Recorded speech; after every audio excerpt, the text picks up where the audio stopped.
I asked my 11th grade students to take a picture of an artifact in their home that has historical or personal meaning to them.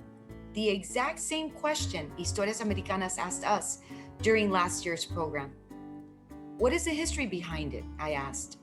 For this assignment, all my students participated. They all had something to showcase. Some even wrote longer paragraphs than they usually do. 100% participation. They felt important. I just simply gave them a gracious space to do so. They felt they had something special to contribute. Some students took pictures of belts, boots, pottery, even jewelry that has been passed down to them by a father, mother, or grandparents. Historias Americanas has spilled into my home as well. When I told my children about the last trip we went on and that I was to show them this hidden jewel in our Rio Grande Valley, my son said, "Really, Mom? You're gonna take us to a pump house?" I answered, "You better believe it, son." I love sharing my enthusiasm about historical places with my three children, Christopher, Estela, and Paloma. The Old Hidalgo Pumphouse, built in 1909, was a part of a network of steam-operated irrigation systems along the Rio Grande. Today, it is the only standing pump house.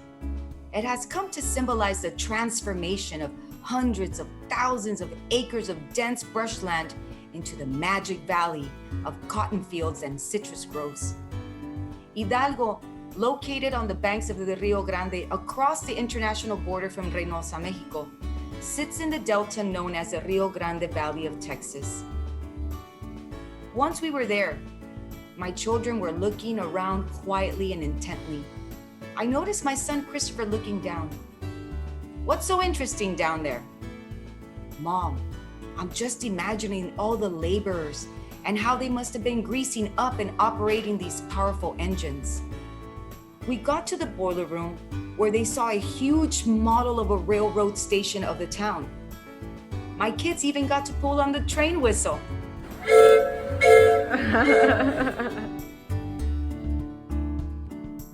On our long drive back home to Bronzeville, I asked my son, "So, what was your favorite part of our adventure?" "Mom, I really enjoyed learning about the agriculture from the source." Historias Americanas has been self-revelatory for me. The program inspired me to go to graduate school. At first, I had applied for a master's in history. I changed my mind and I chose a Master's of Arts in Mexican American Studies. Aside from participating in Historias Americanas curriculum writing, it has spilled into my home with my children.